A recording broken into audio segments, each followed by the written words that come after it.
Now, with one interview and a few devastating truths, Nicole has shattered that illusion, not with bitterness, but with brutal honesty. When Nicole Kidman and Keith Urban married in 2006, it felt like a Hollywood miracle. She was the Oscar-winning actress, healing from her high-profile divorce with Tom Cruise. He was the rising country star, battling addiction and fame.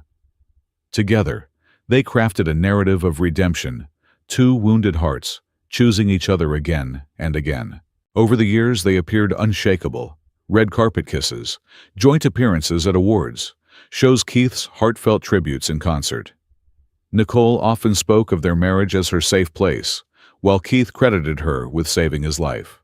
But behind the curated photos and carefully chosen words, quiet cracks had begun to form.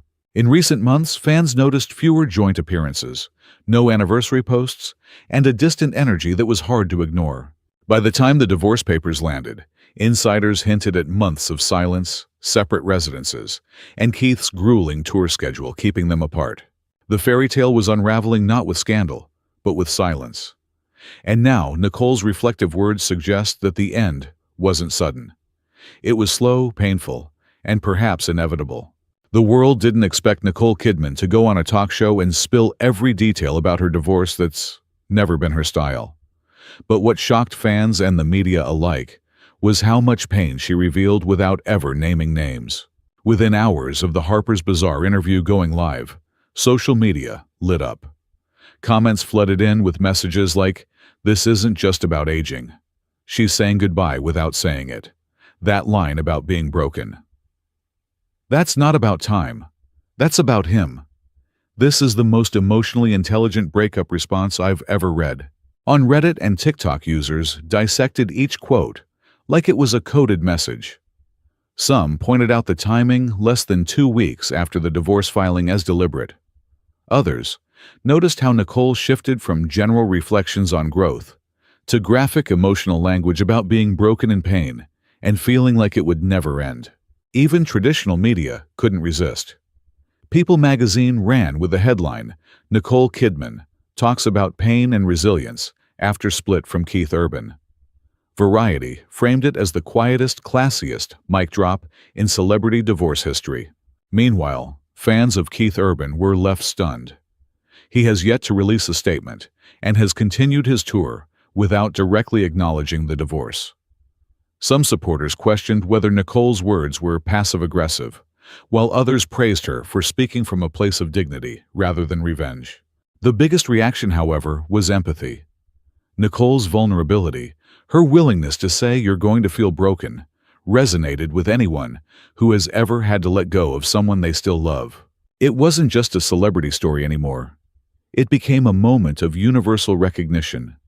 And in that moment, Nicole reminded everyone why she remains one of Hollywood's most compelling and guarded figures. Because when she chooses to speak, she doesn't need to raise her voice to be heard. Nicole Kidman is no stranger to public heartbreak. From her high-profile split with Tom Cruise to years of tabloid speculation, she's lived most of her adult life under the harshest spotlight imaginable. But what makes this moment with Keith Urban feel so hauntingly different is not the divorce itself, it's how she's choosing to narrate it. In a media landscape obsessed with overexposure, Nicole has mastered the art of restraint. And that's what makes her latest words so devastating. They're not about vengeance or image control. They're about truth, told softly. When she says, "You're going to feel like you're broken," she's not just speaking for herself. She's aligning her story with every woman who has stood quietly in the aftermath of love undone. What's more, there's a powerful intentionality in how she crafts distance. She never uses the word divorce. She doesn't name Keith. She doesn't blame. But by choosing Harper's Bazaar, a platform known for elegance over gossip, she sends a clear message. This is not tabloid fodder. This is a farewell letter dressed in grace. Her language betrays depth. "You can't numb it," suggests she's tried to. It can feel insurmountable hints at emotional paralysis. It does pass as both a promise to herself and a benediction for others.